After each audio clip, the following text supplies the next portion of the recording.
বিসমিল্লাহির রহমানির রহিম। আসসালামু আলাইকুম। সবাই কেমন আছেন? নতুন পুরাতন বন্ধুদের নিয়ে দেখুন আমি মাছের একটা রেসিপি শেয়ার করার জন্য চলে আসলাম। দেখুন এক মামা এসে মাছ বিক্রি করে, যে উনি বলে যে মাছ লাগবে নাকি। আর আমার স্বামীর কথা জিজ্ঞেস করছে যে উনি তো বাসায় নেই, একটা কাজে গেছে। তো বলে যে উনি তো ভালো মাছ আনলে দিতে বলছে, আমি তো ভালো মাছ আনছি, এখন দিয়ে যাবো নাকি। আমি তো জানি না। ওনাকে যে একটু মামার নাম্বারটা দেন, আমি ফোনে কথা বলি। তো আমি নাম্বারটা দেওয়ার পরে কথা বলছে। তো আমার স্বামী বলছে ভালো মাছ হলে দিয়ে যাইতে, কারণ আমাদের মধ্যে আমার স্বামী বেশি পছন্দ করে সাগর আর নদীর মাছ। তাই বলছে ভালো মাছ হলে দিয়ে যাইও, নাইলে দেওয়ার দরকার নাই। তো দেখুন আমরা থাকি চারতলা ফ্ল্যাটের মধ্যে, ছোটোখাটো ফ্ল্যাটে। তো ওখানে এসে চারতলার মধ্যে এসে মাছগুলো দ্বিতীয়বার এসে আবার দিয়ে গেছে। মোবাইলে যোগাযোগ করার পরে দেখুন মাছগুলো উনি বলতেছে যে শুনছি আর কি, আমার স্বামীকে বলে যে এগুলো ফুল কোরাল।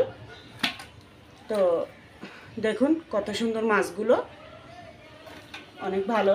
এগুলো এমনিতে একটু নরম মাছ, কিন্তু এগুলো খুব তাজা, খুবই ভালো মাছ। সবগুলো মাছই খুব সুন্দর। এখানে 6টা মাছ দেখুন। 6টা মাছের মধ্যে এই 6টা মাছের নাকি ওজন আসছে 5 কেজি, 300 গ্রাম না 600 গ্রাম নাকি আরও বেশি হবে। দেখুন টাকাও নেয় নাই, টাকা ছাড়া এমনিতে এসে দিয়ে গেছে। বলছে যে টাকা পরে দিলে হবে, কারণ পরিচিত লোক তো তাই। তো আপনারা আমার সাথেই থাকুন, আমি রান্নাটা আপনাদের সাথে শেয়ার করব।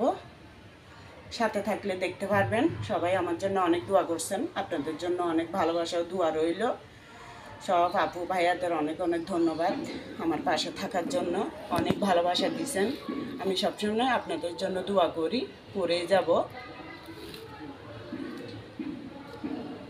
এই যে মাছ দেখালাম, ওখান থেকে একটা মাছ নিয়ে আমি কেটে ডোলে ধুয়ে আবার লবণ হলুদ দিয়ে ধুয়ে নিলাম। পরিষ্কার করার পর দেখুন এখন রান্না করতে চলে আসলাম। এগুলো হালকা একটু হলুদের গুঁড়ি, মরিচের গুঁড়ি, লবণ দিয়ে আমি ভেজে নেব।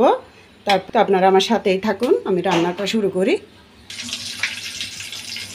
এই তো বন্ধুরা, মাছ ভাজার তেলের মধ্যে আমি আবারও একটু সয়াবিন তেল দিয়ে দিলাম। এখন পেঁয়াজ কুচি দিয়ে দেবো। একটা পেঁয়াজ কুচি দিলাম। এখানে আবার চা চামচে 1 চামচ উঁচু করে রসুন বাটা দিলাম। আবার আধা চামচ আদা বাটা দিলাম। এগুলো আমি লাল লাল করে কিছুক্ষণ ভেজে নিই, কাঁচা গন্ধ দেওয়া পর্যন্ত। পেঁয়াজ, রসুন, আদা এগুলোর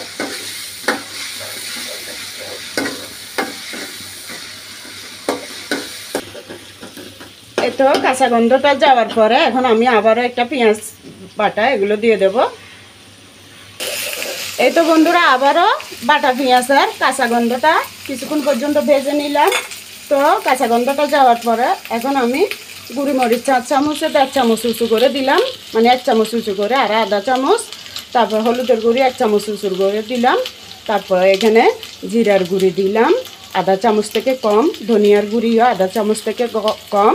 তারপর লবণ স্বাদ অনুযায়ী, কারণ আমি মাছ ভাজার সময় লবণ দিছি, তাই এখন অল্প করে দিলাম।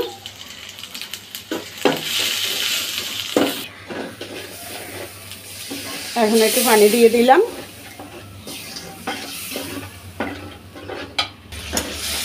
এই তো মশলাটা 1 মিনিট পর্যন্ত ভালো করে কষিয়ে নিলাম। এরপর আমি শুধু কাঁচামরিচ বাটা দিয়ে দেব।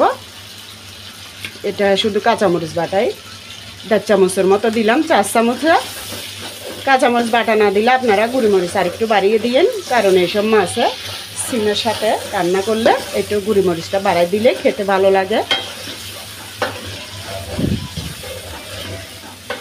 তো বন্ধুরা, এবার আমি একটু আবারও পানি দিয়ে দিচ্ছি। এটা হলুদ মরিচ ধোয়া পানি, ওই যে পিরিচটা ধুলাম। এটা উতরাইলে আমি ভাজা মাছগুলো দিয়ে দেব। এই তো বন্ধুরা, এখন আমি ভাজা মাছগুলো দিয়ে দেব। দেখুন আমি সবগুলো ভালো করে ভেজে নিছি, যেহেতু আমি সিমের তরকারি দিয়ে রান্না করব তাই একটু ভেজে নিছি, কারণ এইসব মাছগুলো ভীষণ নরম থাকে, তরকারির সাথে রান্না করলে নাড়া পড়লেই ভেঙে যাবে, তাই একটু তাও সামান্য করে ভেজে নিছি, বেশি না। তো বন্ধুরা, এই তো দেখুন এইভাবে নেড়ে নেড়ে আমি মাছটা ভালো করে কষিয়ে নিলাম মশলার মধ্যে।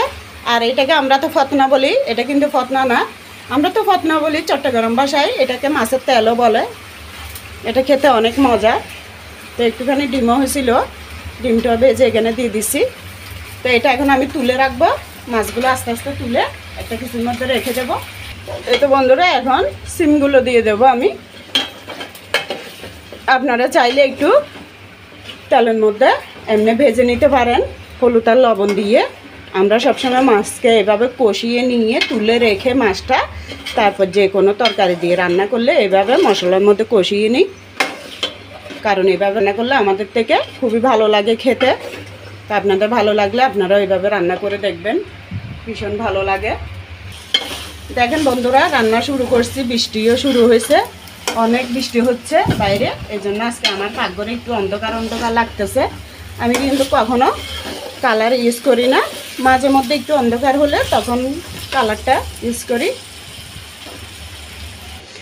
এই তো বন্ধুরা আমি এভাবে 2-3 মিনিট পর্যন্ত মশলার মধ্যে ভালো করে কষিয়ে নিছি। সিমগুলো দেখুন একটু নরম নরম ভাব হয়ে গেছে। এই পর্যায়ে আমি একটু গরম পানি দিয়ে দিই। এটা চুলের নিচে রাখছি বাটি করে, গরম হয়ে গেছে পানিটা। আর একটু দিয়ে দেবো ভালো করে, সিমটা সিদ্ধ হোক।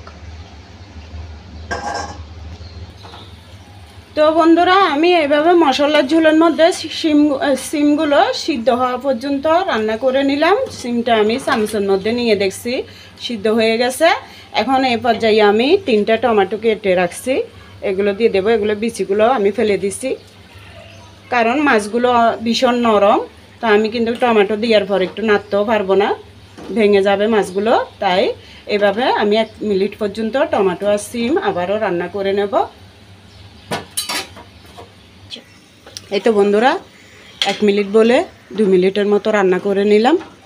তো এখন আমি মাছগুলো দিয়ে দেব। অনেক সাবধানে দিতে হবে, মাছগুলো খুবই নরম।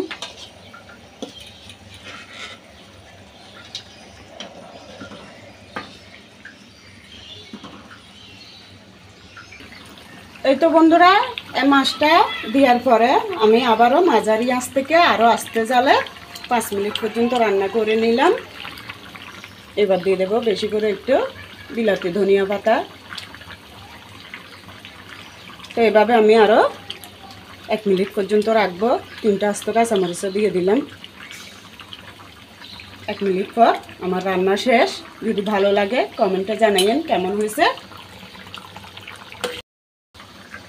তো বন্ধুরা কেমন হলো আমার এই ফুল কোরাল মাছ, মানে আমরা এটাকে ওই যে গায়ে ফুল ফুল থাকে এই জন্য ফুল কোরাল মাছ বলি।